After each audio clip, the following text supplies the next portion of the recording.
ఈ దేహము ఒక దేవాలయమని, అందులో ఉండేటువంటి జీవుడే దేవుడు అని మహర్షుల యొక్క వాక్కు. భగవంతుడు ప్రసాదించిన ప్రాణధారణ పంజరం వంటి దేహాన్ని రక్షించుకోవడం అనేది మనిషికి అత్యవసరం.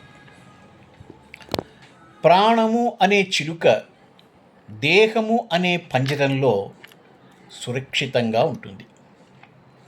ప్రాణాలు నిలుపుకోవడం కోసమే కాకుండా మనిషి తాను జీవించినంత కాలము చేయవలసినటువంటి విద్యుక్త ధర్మాలను చక్కగా నెరవేర్చుకోవడం కోసం దేహాన్ని రక్షించుకోవాలి.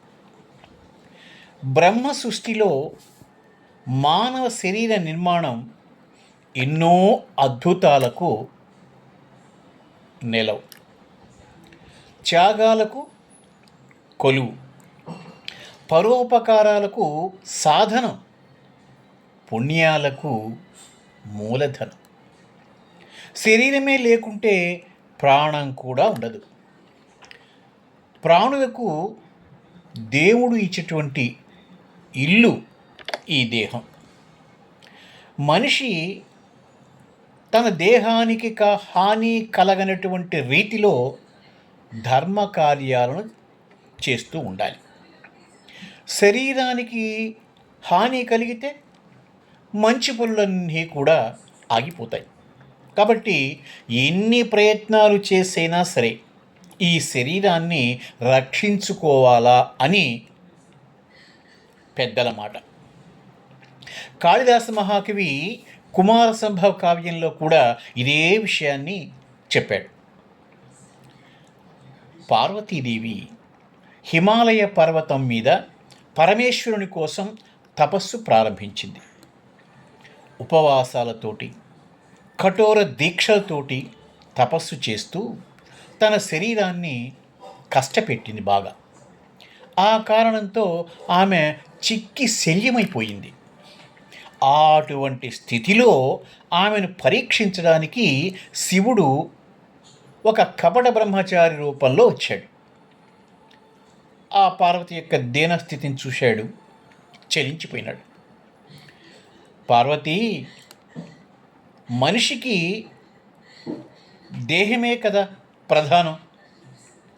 శరీరాన్ని బాధ పెడుతూ ఇంత ఘోరంగా తపస్సు చేయడం అనేది అవసరమా? నీకు తగిందేనా? శరీరమే కదా ధర్మ సాధనం. అలాంటి సాధనాన్ని నాశనం చేస్తే నీవు కోరింది లభించదు కదా అని ప్రబోధించాడు.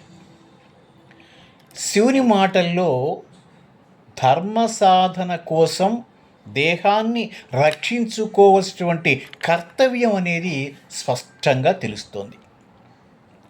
దేహాన్ని ఆరోగ్యవంతంగా ఉంచుకోవడం కోసం శాస్త్రాలు ఎన్నో ఉపాయాలు, మార్గాలు చెప్తున్నాయి.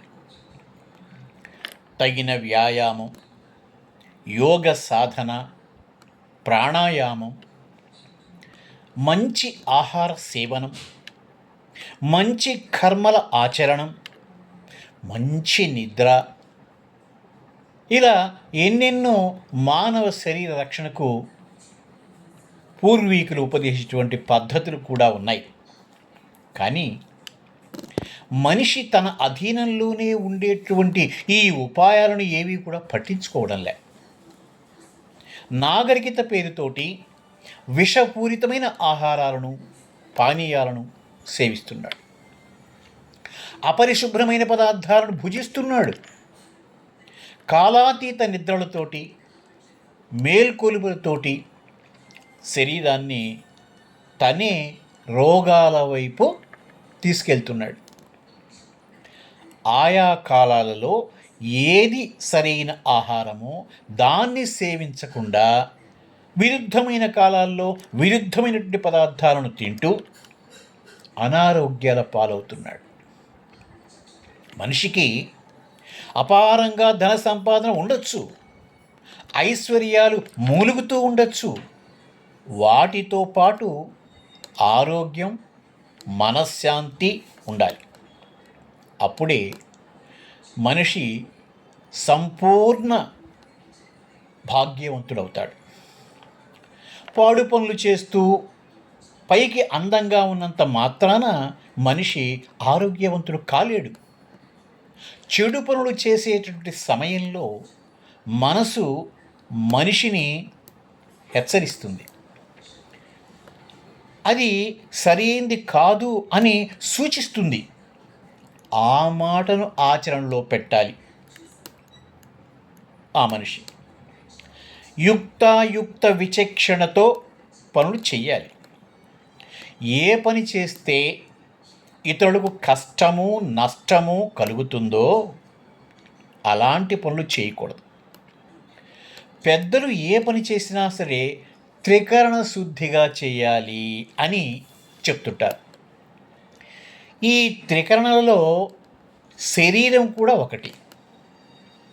కాబట్టి శరీరంతో ధర్మబద్ధంగా జీవించాలే కానీ శరీరాన్ని పాపకృత్యాలకు నిలయం చేయకూడదు.